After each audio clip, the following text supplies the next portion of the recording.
ఓం ప్రేమసూత్ర భూమిక. గురువారం పారాయణ. శ్రీ గురుభ్యో నమ. శ్రీ రాధాకృష్ణ పరబ్రాహ్మణే నమ. శ్రీ సాయినాథాయ నమ. సాయి బ్రహ్మానందరసం, సాయి నామ సుధారసం, సాయి పాదాంబుజరసం పిబజిహ్వే నిరంతరం. యదా యదా హి ధర్మస్య గ్లానిర్భవతి భారత, అభ్యుత్థానమధర్మస్య తదాత్మానం సృజామ్యహం. ఎప్పుడెప్పుడు ధర్మానికి హాని, అధర్మానికి వృద్ధి అవుతుందో అప్పుడప్పుడు నాకు నేనుగా సృష్టించుకొందును, అనగా ఈ శరీరమును ధరించి అవతరించుచుందును అని తెలిపిన రీతిగా దేశకాలమాన పరిస్థితులను అనుసరించి సాయి అను నామమున ఆ పరాత్పరుండు సాధు పురుషుడై మానవాకృతిని ధరించి జగత్ కళ్యాణమనగూర్చెను. అట్టి శ్రీ సాయి చరిత్రను అధిక జ్ఞానము లేకున్నను, భాషా పాండిత్యము లేకున్నను ఎరింగినంత దనుక దెల్ప భగవదాజ్ఞానుసారము పూనుకొంటిని. సాయిబాబా ఎవరు అను ప్రశ్నకు జవాబు ప్రస్తుతం ఎవరికిని తెలియదు. రామావతారమనగా కౌసల్యా దశరథుల తనయుడనియు, కృష్ణావతారమనగా దేవకీ వసుదేవుల నందనుడనియు పురాణ ఆధారముగా విదితమైన విషయం. కానీ ఇచ్చోట శ్రీ సాయినాథుడు అయోని సంభవుడు. సదాచార సంపన్నులైన లక్ష్మీ హరికృష్ణ సాఠే అనడి బ్రాహ్మణ దంపతులు మహారాష్ట్ర దేశమునందు ఒక గ్రామమున ఉండిడివారు. వారికి సంతానము కలిగి ప్రతి ఒక్క సంతానము నష్టపోవచుండుటచే మనఃక్లేశముతో ఆ దంపతులు నిరంతరము దుఃఖించుచుండెడివారు. ఇటుల వారికి 11 సంతానము కలిగి కూడా ఏ ఒక్కరును దక్కకపోవుటచే జీవితాశను వీడి తమ అసువులను బాపుకొన సంకల్పించి అరణ్యముల పడిపోవచ్చు ప్రాయోపవేశమునకు గడంగి అసువుల బాయ నిశ్చయించి ఒక వట వృక్షమును గాంచి దాని కింద ఉపవిష్టులగుటకు సంకల్పించి ఆ వృక్షతలమున గల ఎండుటాకులను ఒక పక్కకు ప్రోవుజేసి అచ్చోట ఆసీనులగుటకు సిద్ధపడుచుండా వారికి సమీపమున పసిపాపని రోదనము విననయ్యి. అంతా వారలా రోదనము వచ్చు దశ పరికింప తమ స్వహస్తములతో ప్రోవిడిన ఆ వటపత్రముల యందు దేదీప్యమానముగా వెలుగొందు పసిపాప వీనికి గోచరించెను. వారలు ఆ పాపను గాంచి అచ్చెరువొంది సాక్షాత్ ఆ భగవానుడే తమపై కరుణించి ఈ పాపను ప్రసాదించెనని భావించిరి. బ్రహ్మానందముతో ఆ లక్ష్మి మాతృమూర్తియే ఆ బాలుని ఒడిలోకి తీసుకొనిను. ఆ బాలుని కొని అచ్చోటు వీడక అచ్చటని ఆవాసం ఏర్పరచుకొనిరి. బాలుడు హరి లక్ష్మీలకు కనిపించిన దినము హేవిళంబనామ సంవత్సర చైత్రశుద్ధ నవమి పునర్వసు నక్షత్రయుక్త గురువారం, అనగా క్రీస్తు శకము 26/3/1836 తేదీ గురువారం. కాన శ్రీరామనవమి దినమే శ్రీ సాయి జన్మదినముగా భావించబడుచున్నది. కొలది కాలమునకు ఆ స్థలమునందు మరికొందరు వాసస్థలములను ఏర్పరచుకొనిరి. పసిపాపుడు పత్రిపై దొరికిన స్థలముగాన ఆకుగ్రామము పత్రిగ్రామము అని ప్రసిద్ధి నందే. ఆ హరి లక్ష్మీలు ఆ బాలుని అల్లారు ముద్దుగా వానితోడిదే లోకముగా భావించి సాకుచుండిరి. ఆ బాలును కూడా దినదిన ప్రవర్ధమానుడై పసితనముల పరువముల బాల్యక్రీడల తేలుచు వారి ఆనందభరితుల ముగ్ధుల గావించుచు ఉండేడివాడు. ఇటుల 3 సంవత్సరముల ప్రాయంపు వాడయ్యే. ఇటులుండ అకస్మాత్తుగా ఆ బాలునికి గ్రహణి వ్యాధి సోకినది. అంత హరిలక్ష్మీలు తల్లడిల్లి అనేక ఔషధములు వాడిరి. కాని కొంచెమైనను వ్యాధి నయము కాదయ్యే. పాపడు అంతకంతకు క్షీణింపదొడంగి. ఆ తల్లిదండ్రులంతటా మనస్థిమితము లేని వారలై చేయునది లేక భగవంతుని శరణుజొచ్చి బాలుని ఎటులైనా కాపాడమని పరిపరి విధంబుల ప్రార్థింపదొడంగిరి. అంతలో వారి గృహ ప్రాంగణమున ఒక మహమ్మదీయ ఫకీరు అల్లా నామస్మరణ కావించుకొనుచు భగవత్ ప్రేరితుడై వీరి వాకిటముంగల ఆ బాలుని భిక్షగా తనకిమ్మని వేడుచు నిలిచి ఉండుట గోచరించెను. వారలు అన్యమనస్కులై ఉండుటచే ఆ ఫకీరుని గుర్తింపక అటుల దృష్టి లేని వారలై శూన్యములో గాంచుచు కూర్చుండిరి. అంతలో ఆ బాలుడు ఆ ఫకీర్ వైపుకు చేయి చాచుచు ఫకీరు దరికి పోదునని సైగ చేయదొడంగెను. ఆ ఫకీరు కూడా ఆ బాలుని తన దానికి తెమ్మని ఆ దంపతులను పిలిచెను. అంతా ఆ దంపతులు భగవానుడే బాలుని వ్యాధిని పాప ఫకీరు రూపమున అరుదించెనని భావించి ఆ బాలుడు నిరోగి అగునని ఎంచి ఆ పాపని ఫకీరు వద్దకు కొనిపోయిరి. వారల మనమున కుందుచు ఇంతదనుక తమ వద్ద పిల్లలు బతకలేదని భగవదనుగ్రహము చే లభించెనని సంతసమనున్న ఈ పాపనికి కూడా ఉత్పాతము వాటిల్లెనే గని ఏరిదరినైనా బతికి బట్టగట్టినా గాంచవచ్చునని చింతించుచుండిరి. అంత ఫకీరు ఆ బాలుని వారి దరి నుండి తీసుకొనెను. అంతా బాలుని రూపురేఖా విలాసములందు రోగము వెనుదిరిగిపోయిన లక్షణములు గోచరించే. అంతా ఫకీరు ఆ బిడ్డను తనకిమ్మని తన దరిని క్షేమంబుగా ఉండగలడని వారి దరినేయున్నా తక్కుట కష్టమని తెల్ప వాడు పరిపరి విధములా యోచించి ఆ బిడ్డ బతుకుటయే ముఖ్యమని ఎంచి కడుపు శోకమును అణంచశక్యము కాకుండునెను ఆ ఫకీరునకు ఆ బాలుని ఒప్పగించిరి. అంతా బాలుడు రోగ లక్షణములు పూర్తిగా కోల్పోయిన వాడై తేజస్సు నుండి తల్లిదండ్రులకు ఆనందమును కలుగచేసెను. ఆ ఫకీరు ఆ బాలుని కొని వారలకు ధైర్యము చెప్పి చింతింపవలదని ఆ బాలుడు వృద్ధిలోకి రాగలడని తెలిపి తన వీటికి అరిగెను. ఆ ఫకీరు ఆ బాలుని తన గ్రామముకు మన్వత్కి కొనిపోయి తన గృహిణికి అప్పగించి అతి జాగరూకతతో సాగమని తెలిపే. అటులా ఆ ఫకీరు ధరిని 5 వత్సరములు సుఖంబుగా పెరిగే. ఆ బాలుని సంశ్లేషమున సాంగత్యమున ఆ ఫకీరు నిత్య నూతన ఉత్సాహములతో తేజవంతుడై నెగడుచు ఆనంద సాగరమున ఓలలాడుచు బ్రహ్మానందమున మునుంగుచు ఉండేడివాడు. అటులా పూర్ణ జ్ఞానుడై ఆ బాలుని ఆ పరమాత్మయగు అల్లాయే అని గుర్తించిన వాడయ్యే. గత స్మృతులు కలిగి తనకు అవసాన దశ ప్రాప్తమయ్యానని గుర్తించి తన భార్య ఒక జిజియాబాయిని చేరపిలిచి తనకు అవసాన దశ సమీపించెనని తాను శరీరము వీడిన తదుపరి ఆ మృత గళేబరమును సమాధి చేసి పిదప అబ్బాలుని కొని సమీపమున గల సేలువాడి గ్రామంబునకు చనుమనియు అచ్చోట గోపాలరావు దేశముఖియగు విప్రుండు అగు జమీందారుడు కలడు. అతడు అధిక ప్రజ్ఞాశాలి తపస్సంపన్నుడు. అతడి బాలునికే వేచియున్నవాడు. అతడి బాలుని గుర్తించి దరిచేర్చుకొని పెంచి పెద్ద చేయును, నీకును అతడు భృతి ఏర్పరచును అని చెప్పి అసువుల వీడి. అంతా ఫకీరు భార్య భర్త అనుజ్ఞ మేరకు అంత్యక్రియలు సల్పి అబ్బాలుని గొని సేలువాడి గ్రామమునకు చెనెను. అచ్చోట గోపాలరావు గృహమును కనుగొనొచ్చు ఆ ప్రాంగణమున నిలువంబడే.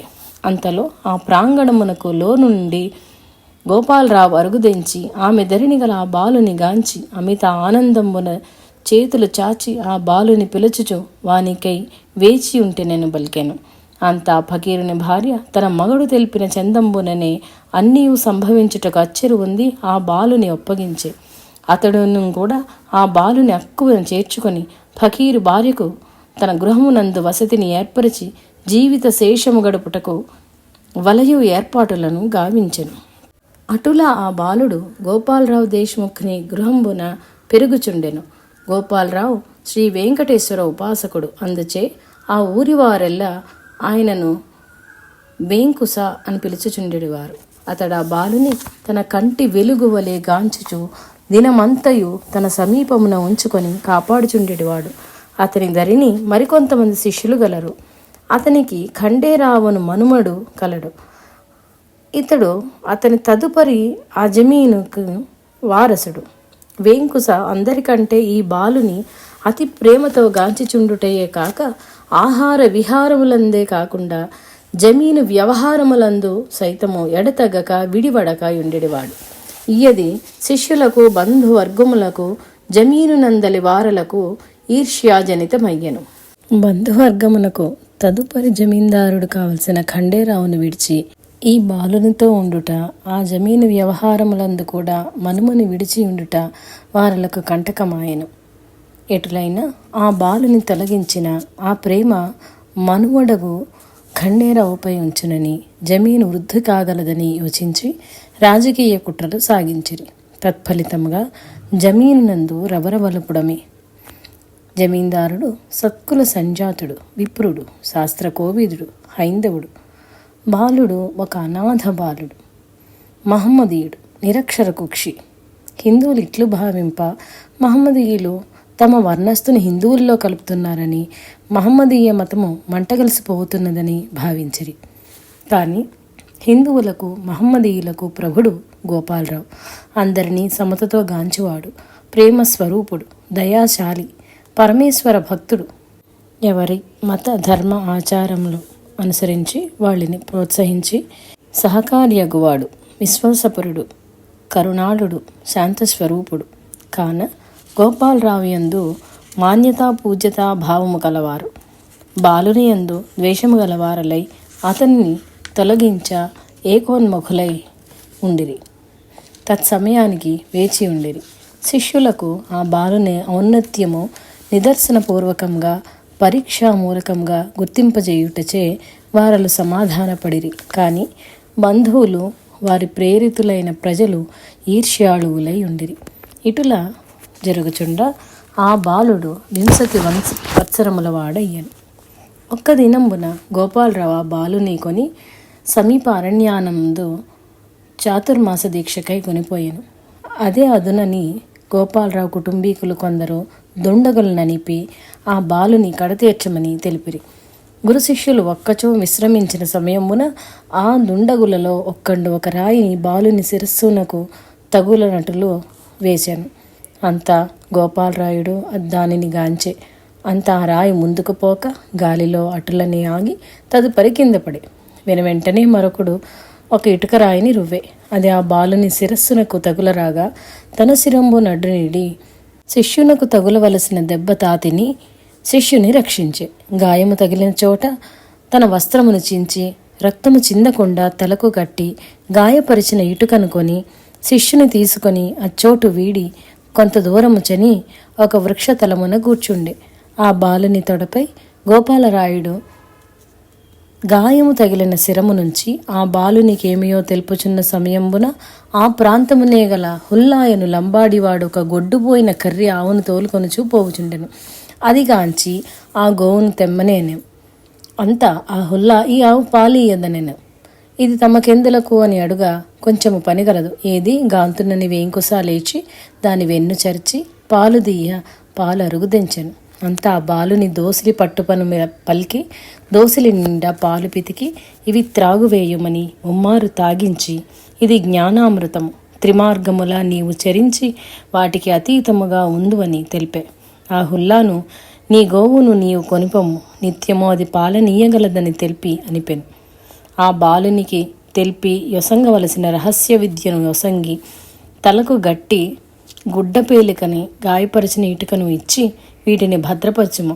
ఇటుక పగిలినా నీవు నీ భౌతిక శరీరమును వీడు సమయమాయనని గుర్తింపమని పశ్చిమ దిశ వైపు మార్గము చూపుచు అటు వెడల నియోగించను. తనకిక పృథ్విని వీడు సమయం ఆసన్నమాయనని తెలిపి ఆ బాలుని అనుపుచుండ గాయపరిచిన ఇటుకరాయిని విసిరినవాడు వెంటనే మృతుండగుటచే ఆ దుండగులు ఆ మృత కళేబరమును కొని తపస్సంపన్నుడగు వేంకుసాదరికి కొని వచ్చి తాము చేసిన పనికి పశ్చాత్తాపులై అతనిని బ్రతికింపమని పాదములంటి వేడిరి. అంత వేంకుస నాయనలారా నా ధరని ఏ శక్తియును లేదు అంతయు అతని అందుగలదు అతనిని ప్రార్థింపుడన అందరూ ఆ బాలుని వేడిరి. అంతా ఆ బాలుడు తన గురు పాదధూళిని తీసుకుని ఆ మృత కళేబరమునపై నిద్ర మేల్కాంచిన రీతి ప్రాణములు రాగా అతండు లేచే. అంతా ఆ గురుండు ఆ బాలుని ఆశీర్వదించి యథేచ్ఛజనానుజ్ఞనొసంగి తదుపరి వేంకుస తా శరీరము విడుతునని ఆ శరీరమును ఒకచో సమాధి చేయుమని తెలిపి తదుపరి విధుల శిష్యులకం తెలిపి శరీరము వీడే. ఆ వేంకుసాకు అంత్యక్రియలు చేసిన చోట వెంకటేశ్వర స్వామి విగ్రహము బయల్పడుటచే వేంకుసా తెలిపిన చొప్పున అచ్చోటని ఆ విగ్రహ ప్రతిష్ఠ చేసిరి. అదే వెంకటేశ్వర నిలయం, వేంకుసా సమాధి. ఆ బాలుడు గురుడు తెలిపిన చందమున పశ్చిమాభిముఖుడై చని గోదావరి దాటి అడవులంబడి ఒక కుగ్రామ సమీపస్థలికి అరుగుదెంచెను. అచ్చోట ఒక వేప వృక్షము కలదు. ఆ వృక్షతలమున ఒక శిల. ఆ శిలపై కదలక మెదలక అటులనే దివారాత్రములు ఉండుచుండెడివాడు. ఆ గ్రామస్తులు ఎంత పలుకరించినను పలుకక ఏమియూ తీసుకొనక యూరక ఉండేడివాడు. ఆ ప్రజలు ఇతనిని ఏ బాలసన్యాసియో అని అతని ముఖ వర్చస్సును చూడ ముగ్ధులగుచు అతని దేశ నామాదులకై అతనిని విసిగించుచుండెడివారు. కాని ఆ బాలుడు ఏమియూ పలుకక నిరంతర ధ్యాన నిమగ్నుడై ఉండేడివాడు. అతనిని గాంచిన వారెల్లరూ అతన్నొక మహాయోగి పుంగవుడని మాత్రము తలచుచుండెడివారు. అతని రూపురేఖలను గాంచి మంత్రముగ్ధులగుచుండెడివారు. ఒకనాడు ఒక వ్యక్తి ఖండోబా అంటే వీరభద్రుడు ఆవహించ ఆ ఊరి వారెల్లరూ ఈ బాలుని విషయమై ప్రశ్నించిరి. అంత ఒక పలుగు పారను కొని ఈ స్థలమున త్రవ్విగాంచుడని బల్కే. అంతవారలు త్రవ్వగా ఒక భూగృహ ద్వారము గోచరించినది. దానిని అనుసరించి వారలు చనిగాంచగా ఒక విశాలమైన గది, అద్దాని అందొక బల్ల, జపమాలలు, యోగదండము, ధ్యానాదులకు ఉపయుక్తంబులకు ఆసనాధికములు, 2 అఖండ దీపములు గోచరించినవి. అవి గాంచి వారలు ఆ బాలునివి ఏమి అని అడిగిరి. అంతా బాలుడు అది తన గురుస్థానమనియో అందు తన గురుదేవులు తపోనిష్టయందు ఉండెడివారని తెలిపి మిన్నకుండెను. అంతవారలు దానిని యథారీతిగా కప్పి తమ తమ నెలవులకు జనిరి. కాని అతనిని వివరములకై విసిగించుచుండెడివారు. ఇటులుండా ఉన్నట్లుండి ఆ బాలుడు అచ్చోటు వీడిచనే. అది క్రీస్తు శకము 1857 సంవత్సరం. ఆ గ్రామం పేరు షిరిడి. ఆ షిరిడి గ్రామమును వీడి పరాత్పరుండగు ఆ బాలుడు ఆసేతు హిమాచల పర్యంతము 14 వత్సరములు పాదచారి అయి పర్యటన గావించెను. అనేక రూప నామముల విడివిడిగాను ఒకే పరిని ధరించుచు అనేక మహత్మ్యుల లీలల బోధల అద్భుతముల గావించుచు బాబా అని పిలువబడుచు అనేకులకు అనేకార్థముల నొసగుచు అనేకులను ఉద్ధరించుచు ఉన్న చోటునుండక బాలుని వలె, సన్యాసి వలె, స్వాముల వలె, యతీంద్రుల వలె, ఫకీరు వలె సంకల్పమును ఈడేర చరించే.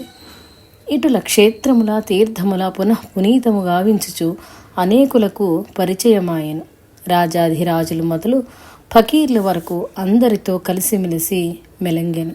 కొంకణ, కర్ణాటక, మహారాష్ట్ర, ఆంధ్ర, ఓఢ్ర, కళింగ, తమిళ, సౌరాష్ట్ర, పాంచాల, మలయాళ మొదలుగా గల దేశముల భద్రాచల, శ్రీశైల, శ్రీకాళహస్తి, తిరుమల, కంచి, మధుర, పండరి, ధనుష్కోడి, త్రయంబక, నాసిక్, అమరకంటక్, ఉజ్జయిని, అలహాబాదు, కాశీ, అయోధ్య, కాశ్మీరము, ఋషికేశము, రజతగిరి మొదలుగా గల క్షేత్రముల పునీతులు గావించుచు అనేకులకు అనేక విధములుగా పరిచయుడయ్యాను. వారలు వీరి అద్భుత ఆశ్చర్య లీలల మహిమల ఆగత అనాగతముల తెలుపువానిగా ఎరింగి గాంచి బాబా అని, తండ్రి అని సంబోధించెడివారు. ఇటుల చరించుచు అనేక నామరూపములు ధరించినను చేత ఎల్లప్పుడూ అంటే సటకాను ధరించియే ఉండేడివాడు. ఒకనాడు 20 వత్సరముల ఫకీరుని వలె ఒక అడవియందు ఒక చూత వృక్ష తలమునందు విశ్రమించెను. అత్తరి ఒక వ్యక్తి ఖిన్నవదనుడై భుజముపై గుర్రపు జీను వైసుకుని ఆ దారిని వచ్చుచుండెను. 20 సంవత్సరముల ప్రాయంబున గల ఫకీరుని వలె గోచరించుచు చిన్న సటకా చేతనిడుకుని వృక్షఛాయనున్న ఆ బాలుని దరికి అరుగుదెంచెను. అంత ఆ బాలుడు అతనిని వివరములడుగా తన గుర్రము మిక్కిలి శ్రేష్టమైనది, వెలగలది, 6 మాసములై తప్పిపోయినదని దానిని వెదకి వేసారుచుంటినని చెప్పి దుఃఖించే. అంతా ఆ బాలుడు ఆ పక్కనే గల వాగుదరిని కలదు చనిగాంచుమని పలకగా ఆ వ్యక్తి చనిగాంచే. అచ్చోట తన హయము పచ్చిక మేయుచుండుటగాంచి సంభ్రమాశ్చర్యములతో దానిని పట్టి బాలుని దరికరుగుదెంచెను. ఆ బాలుని గాంచి మీరలు మహానుభావులు, దివ్య జ్ఞాన సంపన్నులు, పలుసార్లు ఈ తావులి యందు వెతికితి గాని కాంచలేకపోతుని అని పలికి అమిత ఆనందభరితుడై సలాము చేసి చెంత చేరి కూర్చుండి ముచ్చటింపదొడంగే. అతని నామము చాందు. అతడు ఒక గ్రామమునకు పటేలు కాబట్టి అతనిని చాంద్ భాయ్ పటేలు అందరు. ఆ బాలుడు చిలుము తాగుటకు చిలుము గొట్టమును తీసెను. దానికి నీరు నిప్పు కావాలి. చిలుము గొట్టమునందుకు పొగాకు నుంచి కూరి సిద్ధము చేసెను. తదుపరి తన సటగాను నేలపై గుచ్చగా నీరు అరుగుదించెను. రెండవసారి కొట్టగా అగ్ని అరుగుదించింది. దాంతో చిలుము సిద్ధపరిచి తాగ మొదలెడెను. ఇది అంతయు గాంచుచున్న చాంద్భాయి పటేలు అమిత ఆశ్చర్యము అద్భుతము నొందినవాడై ఈ బాలుండు మానవ మాతృడు కాడని మహాయోగి పుంగవుడై ఉండు నోపునని గ్రహించి ప్రణమిల్లెను. అంతా బాలుడు అతనికి చిలుము త్రాగనిచ్చెను. ఆ దానిని ప్రసాదము వలె గ్రహించి త్రాగెను. ఇటుల ఇరువురు చిలుము తాగుట ముగియగాని తన తోడ తన గృహము కరుగదించి తమను తమ గృహమును పావనంబనర్ప వేడెను. అంతా బాలుడు అంగీకరించి అతని వెంట వాని గ్రామమున కరిగే. అంత చాంద్పాటీలు తన బావమరిది కుమారుని వివాహానికి తమతో రమ్మని బాలుని కోరాను. వీరున్నది ధూప్ గ్రామం. ఇది ఔరంగాబాద్ జిల్లా యందు కలదు. అట నుండి వీరెల్లరూ పెండ్లి కుమార్తె గ్రామమగు షిరిడి చెనిరి. షిరిడి కోపర్గాం తాలూకా అహ్మద్ నగర్ జిల్లా యందు కలదు. షిరిడి గ్రామమున ఖండోబా ఆలయ ప్రాంగణమునందు పెండ్లివారు బండ్లను దిగిరి. బండ్ల నుండి దిగుచున్న పెండ్లివారిలో ఈ బాలునిగాంచి స్వాగతమీయనరుదించిన వారిలో ఖండోబా మందిరపు పూజారియగు మహల్సాపతి దయచేయి దయచేయి సాయి నీకు స్వాగతం సుస్వాగతం అని బలికి. సాయి అన పరమాత్మ. ఆ మహల్సాపతి పూర్వ సుకృతమేమో. అతడు ఈ బాలుని భగవంతునిగా గుర్తించి బాహ్యమునకు గోచరించని మహాశక్తి ఇతని అంతరంగమున స్ఫురించి తన జ్ఞాన నేత్రంబున గాంచి తన అనుభూతికి సార్థకత చేకూర్చుకొనుచు పరమాత్మ రమ్ము అని పిలిచెను. నాటి నుండి ఆ బాలుడు సాయి అను నామమున ప్రసిద్ధి నొంది. లోగడ దేశాటన సమయమున పరిచయస్తులు వీరిని బాబా అని సంబోధించడివారు. ఇటుల సాయి బాబా అని పేరులు సార్థకమయ్యి బాబా షిరిడీ తిరిగి వచ్చి సాయి నామంతో క్రీస్తు శకం 1871 సంవత్సరం నుంచి సమాధి పర్యంతము అన 15/10/1918 వరకు అచ్చటనే ఉండెను. సాయిబాబా షిరిడీయే తన స్థిర నివాసముగా ఏర్పరచుకొనెను. ఆ గ్రామమున పాడుపడిన మసీదు ఒకటి కలదు. అందు నివాసం ఏర్పరచుకొనిరి. దానికి ద్వారకామాయి అని పేరిడెను. సాయిబాబాకు పూల మొక్కలు పెంచుటానగా అత్యధిక ప్రీతి. బంతి, గన్నేరు, నిత్యమల్లె, మల్లె మొక్కలు తెచ్చి నాటి నిత్యము తానే స్వయంగా వాటికి నీరు తోడి పోషించుచుండెడివాడు. నిత్యము 2 కుండలను తన భుజంపై నిడుకొని దూరమున గల బావి నుంచి నీరు కుండల నిండా చేది తెచ్చి మొక్కల పాదులు యందు పోయిచుండెడివాడు. నీరు పోయిట ముగియగానే వాటిని ఆ వేప చెట్టు కింద ఉంచెడివాడు. అవి మరునాటికి విచ్చి ఉండేడివి. తాత్యానున్న అతడు వాటికి బదులు 2 పచ్చి కొత్త కుండలు తెచ్చి ఇచ్చేడివాడు. తాత్యా సాయిని ఆశ్రయించిన భక్తులలో భగవంతుడే ఈతడు అని గ్రహించిన వారల్లో ఒకడు. సాయిబాబా ఎవరు, ఏ మతస్థుడు అని సందేహము అందరికీ కలిగేటిది. మహమ్మదీయుని వలె గోచరించెడివాడు. అటులనే నిశ్చయింతమనిన చెవులకు కుట్లు ఉండేటివి. తులసి వనమును పెంచెడివాడు. నిత్యము దీపములు వెలిగించి ఆనందించుచుండెడివాడు. ఘంటారావమనిన ప్రీతి ఘంటానాదము చేసేడివాడు. శంఖనాదము గావించెడివాడు. ధుని అనగా హోమగుండము ఎల్లవేళలా నుంచెడివాడు. దుస్తులు మహమ్మదీయ ఫకీరు వలె అంగీ తలకు గుడ్డ చుట్టి దాని కొసలు భుజముపై వేలాడవైచుకొనిడివాడు. మసీదు నందు నివాసము. వేషభాషలను బట్టి ఏ మతస్థుడో ఏరికి తెలియ శక్యము కాదు. అల్లా మాలిక్ అని పలికెడివాడు.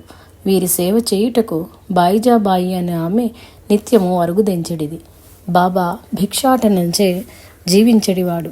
ఒక జోలి, ఒక తంబిరేలు డొక్కు భిక్షా పాత్రలు గాకొని మధ్యాహ్న సమయమున భిక్షకై వెడలి తెచ్చినవన్నీ కలిపి మసీదు నందు గల ఒక కుండీ యందు ఉంచెడివాడు.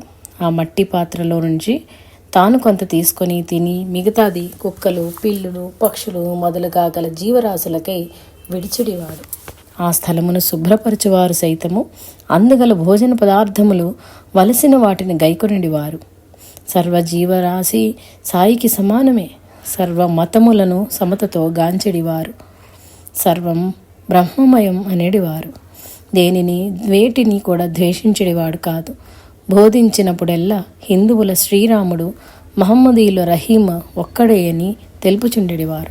అనునిత్యము ప్రేమ, దయ, భక్తి, విశ్వాసములను ఈ నాలుగింటి గూర్చే తన దరికి అరుగుదించిన ఆశ్రితులకు, భక్తులకు తెలుపుచుండెడివారు.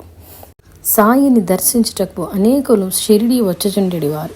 వచ్చిన వారి మనోభావములకు అనుగుణంగా సంభాషించుచు వారిని ప్రీతుల చేయుచు అనుపుచుండెడివారు. దరికి చేరి అర్థించిన వారికి లేదనక కాదనక అర్థించిన అర్థములీడేర్చేవాడు. శ్రీ సాయి మహనీయుడనియో ఆగత అనాగతంబుల తెలుపుచుండుటచే మహాయోగి పుంగవుడనియో సాక్షాత్ పరమేశ్వరుండై ఉండనోపుననియో నాథులకు నాథుడు అగుటం చేసి సాయినాథుండనియో ఎవరి మనస్సులకు నచ్చినట్టులా వారిలో తలంచుచుండెడివారు. శ్రీ సాయిబాబా వద్దకు తరచూ పోవుచుండు వారల్లో మాధవరావు దేశపాండే అనగా శ్యామ, మహల్సాపతి, బాయిజాబాయి, లక్ష్మీబాయి షిండే అనువారలు ముఖ్యులు. వీరిలో బాబాకు సేవలు చేయుచు ఆత్మీయులై మసలుచుండెడివారు. బాబాకు దీపములనిన ప్రీతి విండు నిత్యము దీపములు వెలిగించి వాటిని చూచుచు ఆనందించెడివాడు. అందులకే ఆ ఊరి వర్తకులను నూనెకే నిత్యము యాచించెడివాడు. వారలు కూడా మహనీయుల కొసంగిన మహదైశ్వర్యములు చేకూరగలవని యొసంగుచుండెడివారు. ఏ దినమున లభ్యమైన తైలమును ఆ దినమునందే దీపముల వెలిగించెడివాడు. ఏ లైటులు గావించుచుండెనో దానివలన లాభమేమియో తెలియకుండిరి. బాబా తెలిపినదేమన బాహ్య అంధకారమును దీపములతో పోగొట్టుడు, లోని అంధకారమును జ్ఞానజ్యోతితో పోగొట్టుడని తనలో తాను తన్ను ఆశ్రయించిన జీవరాశుల జ్ఞానజ్యోతులను అనుదినము తేజోవంతము చేయుచున్నాడనియో అనుచుండెడివారు. అటులుండ ఒకనాడు ఆ ఊరి వర్తకులెల్లరూ బాబాకు నూనె అవసంగరాదని నిశ్చయించుకొనిన వారలై బాబా వారి వద్దకు అరుగుదించినంతనే ముక్త కంఠమున లేదని నూనెనియ్య నిరాకరించిరి. బాబా ఏమియో పలుకక మసీదునకు వచ్చివేసెను. ప్రమీదలయందు యథాప్రకారము వత్తుల వైచి తంబిరేలు డొక్కునందు నీరు నింపి త్రావెను. నోటి నుండి ఆ నీటిని దీపములయందు పోసి వత్తులు వెలిగించెను. ఆశ్చర్యం, అద్భుతం! ఆ వత్తులు వెలిగి రాత్రి అంతయు ఆ జ్యోతులు ప్రకాశవంతముగా వెలిగెను. బాబా ఏమి చెయ్యునో గాంతమన కుతూహలంతో అదంతయు గమనించుచున్న వర్తకులెల్లరూ దిగ్భ్రాంతులై బాబా యొక్క ఈ అద్భుత లీలకు ఆశ్చర్యమున చేష్టలు దక్కి తమ అజ్ఞానమును వగచుచు బాబా పాదములపై పడి తమ అపరాధమును సైప ఎంతయో క్షమార్పణల వేడిరి. బాబా వారిని తగురీతిని మందలించి ఇక ముందు అసత్యమాడక సద్వర్తన కలిగి మెలుగుడని బోధించెను. శ్రీ సాయిని ఆశ్రయించిన వారలకు రక్షణను సంగి సర్వదా కాపాడుచుండెడివాడు. సాయి నివసించుచున్న మసీదుకు ద్వారకామాయి అని పేరిడిరి. కృష్ణుడు నిర్మించుకొని వసించిన ద్వారక కృష్ణునికెటులనో అటులనే తను నిశ్చయించుకొని నివసించుకున్న మసీదు అనియు, మాయి అన తల్లి, తల్లి అన తన బిడ్డలు ఆశ్రితులు ఎంతటి దుర్మార్గులైనను పాపకర్ములైనను వారిని తన ఎడిలోకి నిడుకొని ప్రేమార బుద్ధుల శుద్ధుల చెల్పుచు సాకుచు వారి అభివృద్ధిని కోరునది. అటుల మసీదు తల్లియగు పరాత్పరుడు అన సాయి తన్నాశ్రయించిన బిడ్డలు ఎంత దుష్టులు దుర్మార్గులు పాపభూయిష్ఠులైనను వారి వారి కర్మలు నిర్మూలనము గావించి తల్లి వలె ప్రేమార ఆదరించి అభివృద్ధి నిడునది అగుటం చేసి ఆ మసీదుకు ద్వారకామాయి అను నామము సార్థక నామధేయం వయ్యే. సాయి నిరంతరము ఆ ద్వారకామాయి అందే కాక దానికి పరిసరములందు గల అరణ్యములందు తిరుగాడుచుండెడివాడు. అటుల అరణ్యములందుండు తరి బాయిజాబాయి శ్రీ బాబాకు రొట్టె కూర చేసి పట్టుకొని అరణ్యములందు వెదికి పట్టుకొని తినిపించుచుండెడిది. బాబా అరణ్యములందు తిరుగాడు సమయములందు బాయిజాబాయి అనేక శ్రమలకు కష్టములకు ఓర్చి గుట్టల పుట్టల తిరిగి బాబాను వెతికి పట్టుకొని చక్కని చెట్టు నీడను విశ్రమింపచేసి తల్లి వలె ఆదరించి ప్రేమారపడిన శ్రమంబుల మరిచి భోజనమిడి ఆనందించుచుండెడిది. ఇటుల అరణ్యముల తిరుగుట మాని ద్వారకామాయందు స్థిరముగా నివసించుదనుక చేయుచుండెడిది. ద్వారకామాయందు నివసించుతరి బాబాకు నానాసాహెబ్ డేంగల్ అనునాతడు 3 వెడల్పు 4 మూరల పొడవు గల ఒక బల్లను పరుండు నిమిత్తము ఒసంగెను. బాబా దానికి 4 చింకి గుడ్డలతో పేలికలతో ఎత్తుగా మసీదు వెన్నుపట్టీకి ఊయల వలె వేలాడగా గట్టి ఆ బల్లపై 4 మూలల జ్యోతులను వెలిగించి ఉంచి వాటి మధ్యన పరుండెడివాడు. ఆ ఎత్తగు ఊయల అందును బలము లేని చీకి గుడ్డ పేలికలతో వేలాడు 3 వెడల్పు గల బల్ల, అందు 4 మూలల 4 జ్యోతులు, వాటి నడుమకు ఏ ఆధారము లేక ఎక్కుట, అందు పరుండుట దిగుట మొదలైనవి అతి ఆశ్చర్యకర విషయములగుట చేతను, చమత్కారములకు చర్యలగుట చేతను ప్రజలు అనేకులు ఈ వింత చర్య కాంచుటకు అనవతరము వచ్చి బాబాకు చాలా అశాంతిని కలిగించెడివారు. ఇదిగాంచి బాబా ఒకనాడు ఆ ఊయల బల్లను విరిచి పారవైచిరి. బాబా ద్వారకామాయిలో వసించుతరి దివారాత్రములు అత్యంత సన్నిహితుడుగా మహల్సాపతి ఉండేవాడు. ఆ మహల్సాపతికి నిత్యము అనేక విషయముల కథల రూపమును బోధించుచుండెడివాడు. అవి ఎల్లా అత్యాసక్తితో ఆలకించి గ్రహించి అతడు ఆనందించుచుండెడివాడు. అట్టి వానిలో ఒకటి బాబా తాను సద్గురువును ఎటుల గుర్తించి పొందెనో తెలిపినది. మేము 4 గలము. మాకు వలయు దానికై అన్వేషింప మొదలెడితిమి.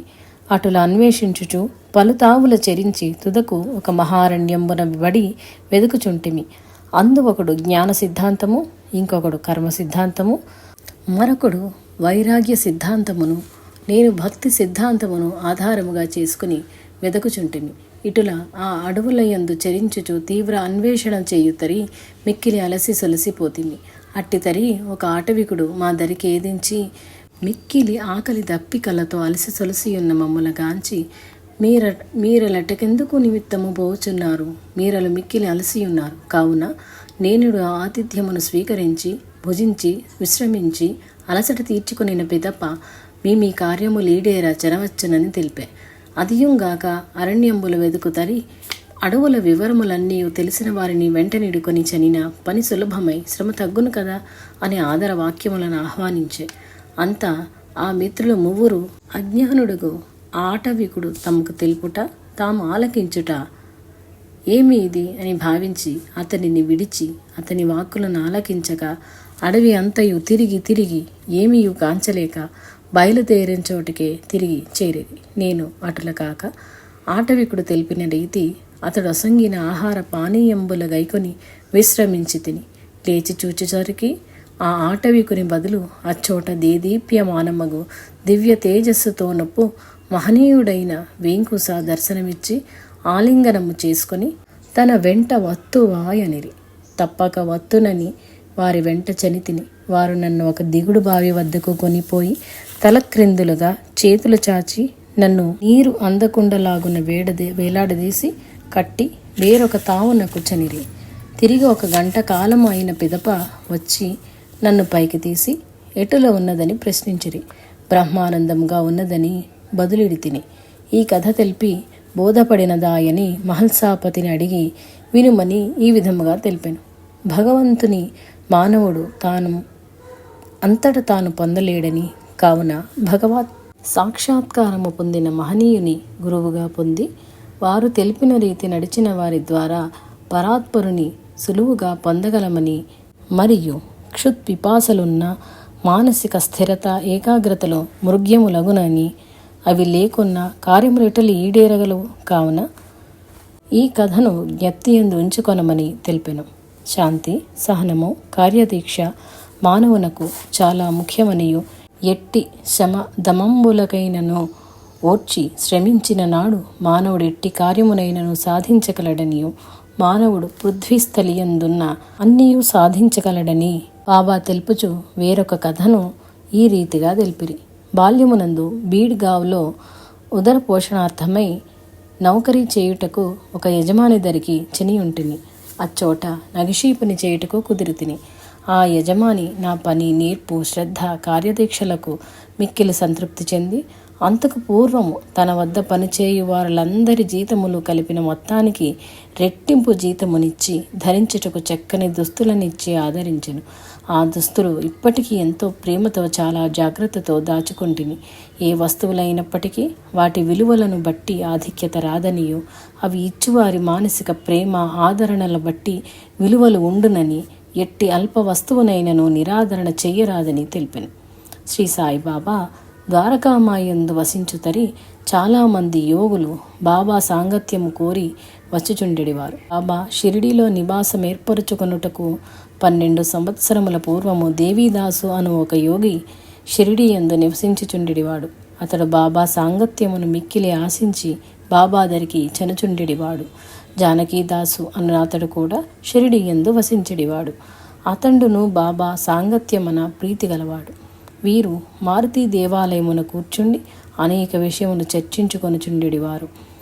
దేవీదాసు శ్రీ సాయిబాబా సమవయస్కుల వలె గోచరించెడివారు. షిరిడి నివాసులైన తాత్యాకోటి పాటీలు, కాశీనాథు అని వారలు బాబా షిరిడీ రాకపూర్వము దేవీదాసునే గురువుగా భావించరి వారలు. పుటంబి అను గ్రామము నుండి గంగగీరు అను వైశ్యయోగి ఒక పరి షిరిడి అరుగుదించిరి. తోటకు నీళ్లు కడవలతో తెచ్చిపోయిచున్న శ్రీ బాబాను గాంచి షిరిడి ప్రజలతో బాబా సాక్షాత్ పరమేశ్వరుడే కాని అన్యుండు కాడని, మేలు జాతి రత్నమును రాయిగా భ్రమించుచున్నారని, మానవ రూపమున చరించు మాధవుడని హెచ్చరించెను. అక్కల కోట్కర్ మహారాజు శిష్యుడు అవల గ్రామ నివాసియగు ఆనందస్వామి షిరిడి ప్రజలతో సాయి సామాన్య మానవుడు కాడనియు, లోకోద్ధరణకే మానవ రూపధారి అయిన పరమాత్మయని గుర్తింపుడని తెలిపెను. గౌలీ బాబాయను 99 సంవత్సరముల వృద్ధుడు విఠోబా భక్తుడు. ఇతడు బాల్యము నుండి ప్రతి వత్సరమునందు 8 మాసములు పండరీపురమునందు, మిగిలిన 4 మాసములు గంగానదీ తీరమునను నివసించువాడు. పండరీ నుంచి వచ్చుతరి షిరిడీ చని బాబాను దర్శించుచుండెడివాడు. ఇతడు బాబాను పండరీనాథుని అవతారముగా గుర్తించి ఆరాధించెడివాడు. షిరిడీ ప్రజలకు ఈ విషయము తెలిపెడివాడు. అహ్మద్ నగర్ నుండి జవహర్ ఆలీ అను నాతడు కొంతమంది శిష్యులను వెంటనిడుకొని రహటా గ్రామమునకు అరుగుదెంచెను. ఇతడు మహమ్మదీయుడు, చక్కని మాట నేర్పుగలవాడు. ప్రజలెల్లరూ ఇతని వాక్చాతుర్యమునకు ముగ్ధులై అతనికి లోబడి వీరిని మిక్కిలి ప్రేమ ఆదరణములతో ఆదరించి గౌరవించెడివారు. ఈతడు రహటాలో ఇడిగా అను గోడను కట్టుటకు నిర్ణయించుకొనినాడు. ఇడిగా అనగా మహమ్మదీయులు ప్రార్థన చేయు గోడ. ఈ గోడ కట్టు సందర్భమున ఊరిలో ప్రజలకి ఇతనికి మధ్య చాలా ఘర్షణ జరిగి అది కోట్లాట వరకు వచ్చినది. అప్పుడు జవహర్ ఆలీ సమీపమున గల షిరిడీ గ్రామం అరుగుదెంచెను. షిరిడీ యందు సాయిబాబాని కలిసి బాబాతో నివసించుచు షిరిడీ ప్రజలను తమ చమత్కార వాక్కులతో మోసగించి బాబా తన శిష్యుడని తెలిపిదొడంగినాడు. బాబా ఇప్పుడు అతనిని శిష్యుని వలనే మెలుంగుచు అతని సేవ చేయుచుండెడివారు. షిరిడీ ప్రజలకు ఇది సమ్మతము కాకుండేడిది. జవహర్ ఆలీ బాబాను తీసుకుని రహటా చనెను. కొంతకాలము రహటా ఎందును, మరికొంతకాలం షిరిడీ ఎందును ఈ గురు శిష్యులు నివసించుచుండెడివారు. షిరిడీ ప్రజలకు బాబా షిరిడీ వదిలి రహటా చెనుట మిక్కిలి వ్యధ కలిగించెను. వారు రహటా పోయి బాబాను కొని తెచ్చుటకు ఏగు తెంచుతరి బాబా ఎడిగా వద్ద వారికి గోచరించెను. ఎట్టకేలకు బాబాను షిరిడీకి కొనిపోయిరి కూడా జవహర్ చన్నెను. షిరిడీ వాసులైన తాత్యాకోటి పాటీలు, కాశీనాథుడు జవహర్ను దేవీదాస్ వద్దకు కొనిపోయిరి. దేవీదాస్తో అనేక భగవద్ విషయములను చర్చించి వేటికి సరియగు సమాధానములు ఇయ్యలేక తన అజ్ఞానమును గుర్తించి పశ్చాత్తాపమును పొంది బాబాను శరణం చొచ్చి క్షమాపణ కోరి వేడెను. శ్రీ సాయిబాబా వానిని ఆదరించి గౌరవించెను. అతడు షిరిడీ వీడి చనెను. శ్రీ సాయిబాబా క్రీస్తు శకం 1871 సంవత్సరములో 10 సంవత్సరముల వయస్సు గల వాని వలె షిరిడీ అరుగుదెంచెను. వానిని ప్రథమున కలిసిన వారిలో మహల్సాపతి, తాత్యాకోటి పాటీలు, శ్యామ అను వారలు ముఖ్యులు. అప్పటికి తాత్యా వయసు 25 సంవత్సరములు. అతడు బాబాను కలిసిన నాటి నుండి 14 సంవత్సరములు అనగా క్రీస్తు శకం 1885 సంవత్సరం పర్యంతము బాబా వెంట తిరుగుచు బాబాతోనే ద్వారకామాయందు శయనించుచుండెడివాడు. ఈ 14 సంవత్సరములు పగలెల్లా అడవుల యందు తిరుగుచు రాత్రిళ్ళు ద్వారకామాయందు ఉండేడివాడు. క్రీస్తు శకం 1888 సంవత్సరం నుండి ద్వారకామాయందు స్థిరముగా రాత్రింబవళ్ళు వసించుచూ ఉండేడివాడు. తాత్య తండ్రి మరణించుటచే కుటుంబ బాధ్యత పైపడ తాత్య ఆ వత్సరము నుండి తన ఇంటనే శయనించువాడు. శ్రీ బాబా ద్వారకామాయందు హోమగుండము అంటే ధునిని ఒకదానిని వచ్చిన నాటి నుంచి నెలకొల్పి నిత్యాగ్నిహోత్రము ఉండునట్లు చేసెను.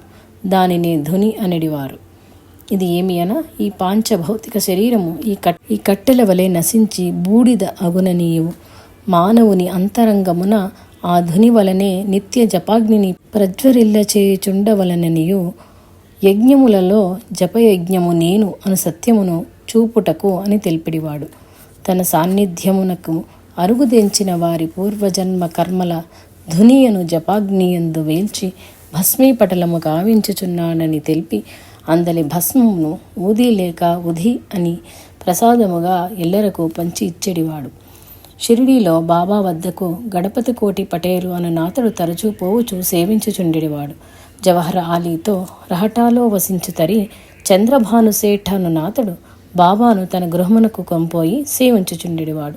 కొంతకాలమునకు అతడు మరణించెను. అతని అన్న కుమారుడగు కుశాలచందు కూడా బాబాను మిక్కిలి శ్రద్ధ భక్తులతో సేవించుచుండెడివారు. బాబా అతడిని మిక్కిలి ప్రేమతో ఆదరించెడివాడు.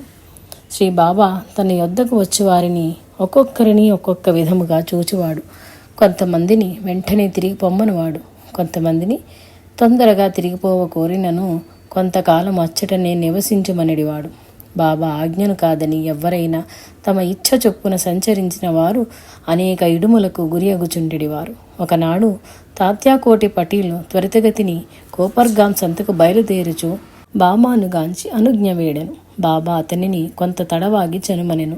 కానీ తాత్యా మిక్కిలి తొందరపడుచుండుట గాంచి శ్యామాను వెంటకొని చనుమనెను. కానీ అతడు వినక తన టాంగాపై షిరిడి విడిచి చనెను. సావుల్ బావి ధరికి సమీపించేసరికి గురుములలో ఒకటి కొత్తది అగుటచే బెదిరి కాలు బెణికి కింద పడెను. టాంగా బోల్తాపడి తాత్యాకు కూడా గట్టి దెబ్బలు తగిలెను.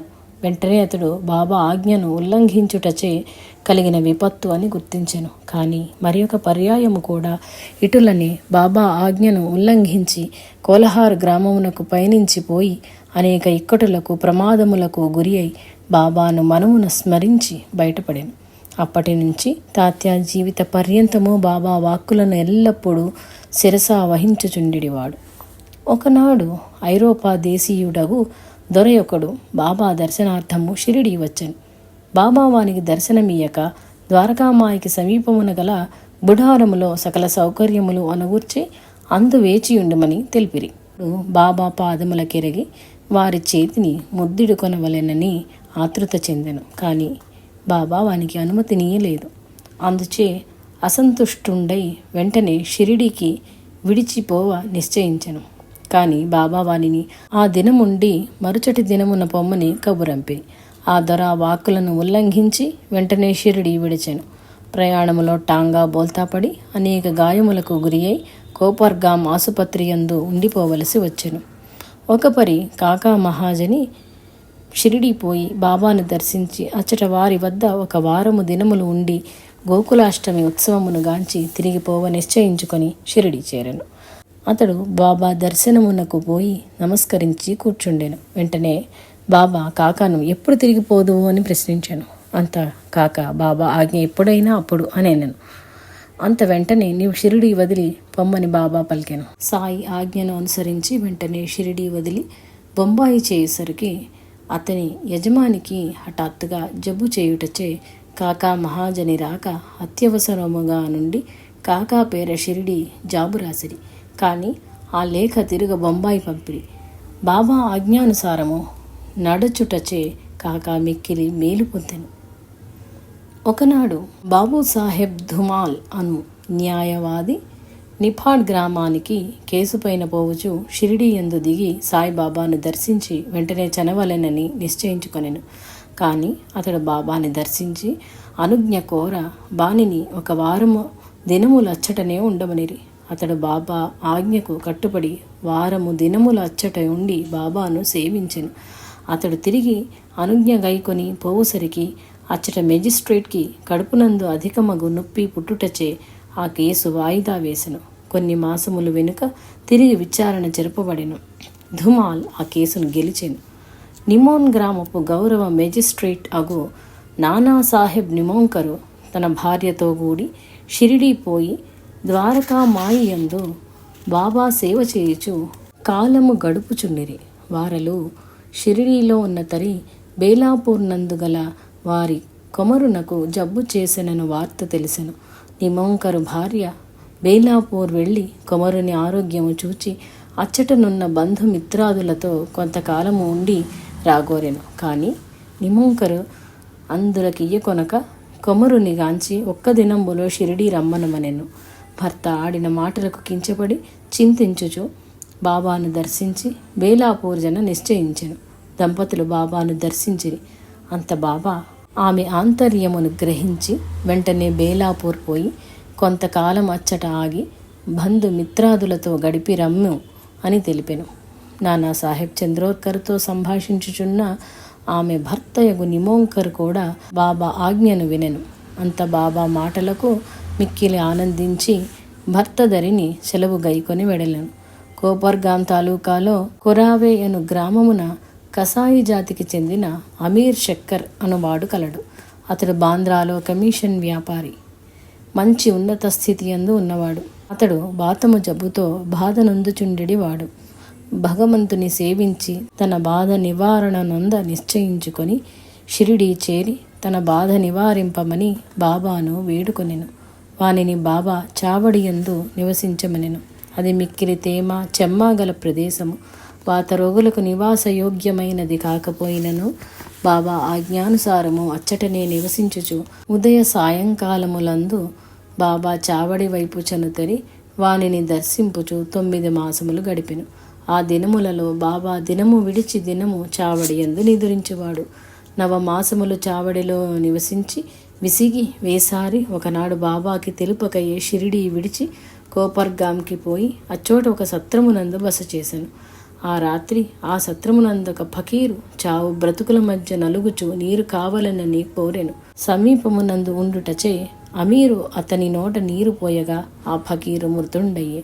అంత అమీరు చాలా భయపడి రక్షక భటులు తానే కారకుడని శిక్షింతురని వెరచి ఏమియో పాలుపోక బాబా అనుజ్ఞ లేక షిరిడీ విడిచి వచ్చినందుల వల్ల ఈ ఆపదలో చిక్కుకొంటి కదా అని పశ్చాత్తాపపడి బాబాను స్మరించి శరణు వేడి బాబా నామస్మరణ కావించుకొనుచు వచ్చిన దారిని షిరిడీ చేరి ఆపద నుంచి రక్షింపబడెను. రోగము నివారణయ్యే.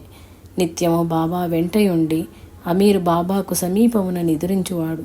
ఒకనాటి రాత్రి బాబా తన సటకాను నేలపై కొట్టుచు సర్పమరుగు దించినని త్వరపడుమని అమీరుకు తెల్ప అతడు దీపపు కాంతిలో తన చెయ్యి పక్కన సర్పమును గాంచి మిక్కిలి ఆశ్చర్యమును ఉంది బాబాకు తనపై గల ప్రేమకు మిక్కిలి సంతసించెను. ప్రమాదము నుండి రక్షింపబడెను. బలరాం మంకడ్ అను గృహస్థుండొకడు బాబా భక్తుడు. బాబాకు అత్యంత ప్రియుడు. వాని భార్య చనిపోవుటచే ఐహిక విషయములకు రోసి తన కొమరునికి గృహ బాధ్యతలను అప్పగించి షిరిడీ చేరి బాబాను సేవించుచు కాలము గడుపుచుండెడివాడు. వాని భక్తి శ్రద్ధలకు బాబా సంతసించి వానికి సద్గతి కలుగజేయనించి వానికి 12 రూకలనిచ్చి సతారా జిల్లాయందు మంచీంద్రగఢ్కి పోయి అచ్చట జపము చేయ నియమించెను. బాబాను విడిచి వేరు తావకు పోయనిచ్చలేకున్నను బాబా ఆజ్ఞను అతిక్రమింపజాలక మంకడ్ మంచీంద్రగఢ్కి పోయి బాబా తెలిపిన రీతి జపము చేయతొడంగెను.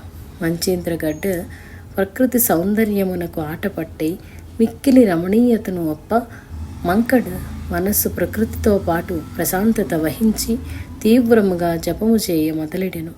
అంత ఒకనాడు బాబా వానికి దర్శనమీయ మంకడ్ సంతసించి బాబాకు నమస్కరించి తనని ఏలు షిరిడీ నుంచి పంపించి వేసితిరని ప్రశ్నించే.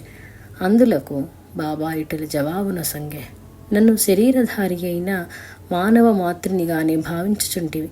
షిరిడీ యందు అనేక యోచనలు నీ ప్రశాంతతకు భంగమును అనగూర్చినవి. నన్ను సర్వాంతర్యామి అయిన పరాత్పరునిగా గుర్తింపచేసి అనుభవపూర్వకమగు జ్ఞానమును నీకు ప్రసాదింపనించి నిన్నిచ్చటకు పంపితిని. ఇప్పుడు గుర్తించితివి కదా అని అతనికి జ్ఞానోపదేశమును యొనర్చే. అంత మంకడ్ మనో చాంచల్యమును వీడి షిరిడీకి పయనమయ్యను. పూనా నుంచి దాదర్కు పోవు రైల్లో టికెట్టు కొరకు పోగా జనసమ్మర్ధము మిక్కుటముగా ఉండుటచే దిక్కుతోచక చింతించుచు నిలువబడి ఉండే.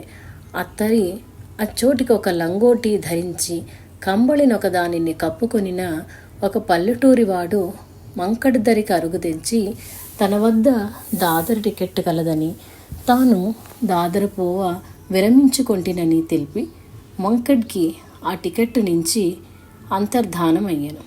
ఈ అద్భుత ఆశ్చర్య సంఘటనతో కొంత తడవునకు తేరుకొని బాబాయే స్వయంగా వచ్చి సాయపడెనని గుర్తించి ఆనందమున షిరిడి చేరెను. జీవిత పర్యంతము బాబా సేవ యొనగొచ్చుచు తన జీవితమును ధన్యత్వము అందించుకొని శరీరమును చాలించెను.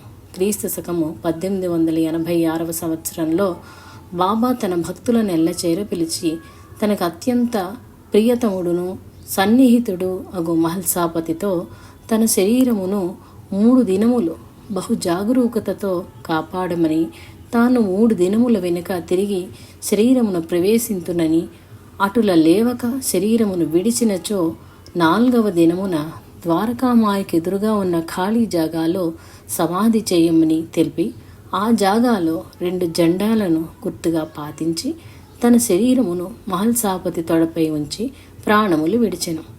ఊపిరి నిలిచి చలనము లేని శరీరమును మహల్సాపతి కంటికి రెప్పవలే కాపాడెను. మిగిలిన వారిలో బాబా మరణించెనని, అటుల ఆ శరీరమును ఎన్ని దినములు ఉంతురని, ఆ శరీరమును సమాధి చేయవలెనని ఉద్యుక్తులైరు. కానీ మహల్సాపతి వారినెల్లరా వారించి బాబా వాక్కుల తెలిపి 3 దినములు అటులనే కాపాడెను. 4వ దినమున తెల్లవారుజామున 3 గంటలకు బాబా శరీరము చైతన్యపూరితమై చలనము కలిగినదాయెను. కొలదిసేపటికి బాబా యథాస్థితిని లేచి కూర్చుండెను. మహల్సాపతి బాబాను ఈ 3 దినములు ఎందేగిరి ఏమి చేసిరి అని పృచ్ఛించెను. అంత బాబా మహల్సాపతి యందు ప్రీతుడై ఇటుల తెల్పదొడంగెను. పరమేశ్వరుడు లోకోద్ధరణకై తన కళలతో కొన్ని అంశాలు గైకొని, ఒకే కాలమందు అనేక నామరూపములు గైకొని అనేక తావుల జీవులను ఉద్ధరించుచుండెను. అట్టివానిలో వంగదేశమందు క్రీస్తు శకము 1836 ఫిబ్రవరి 18వ తేదీన ఉద్భవించిన శ్రీరామకృష్ణ పరమహంస అను పేరున ప్రసిద్ధుడైన గదాధరుడు ఒకడు. భగవదంశలలో 2 ఒకే కారణ జన్ములము. అతడు, నేను మరికొంతమంది సమకాలికులము. మాలో మాకు అతి సన్నిహితత్వం ఉండును. తన పని పూర్తి కావించుకొని నిర్యాణ్మోఖులై ఉన్న శ్రీ రామకృష్ణ పరమహంసను కాంచి అనేక దేవ రహస్యముల సంప్రదించి తదుపరి కార్యక్రమముల నిర్ణయించి అవతార సమాప్తి పర్యంతము ఉండి ఆ అంశల గైకొని తిరుగా ఈ భౌతిక శరీరమున ప్రవేశించి తిని అని తెలిపే. షిరిడి యందు రాధాకృష్ణమాయి అనునామె ఒకతే నివసించుచుండెడిది. ఆమె మిక్కిలి చక్కనిది. బాబా అని నా మిక్కిలి భక్తి ప్రేమలో కలది.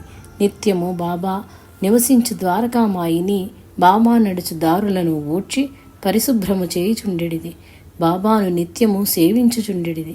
అనేకుల పరీక్షార్థము ఈ రాధాకృష్ణమాయి ఇంటికి పంపుచుండెడివారు. ప్రేమ అయిన ప్రపంచమును ప్రేమించు కాముక ప్రేమ కాదు, ప్రభుని చేరు నిష్కళంక కామరహిత ప్రేమ.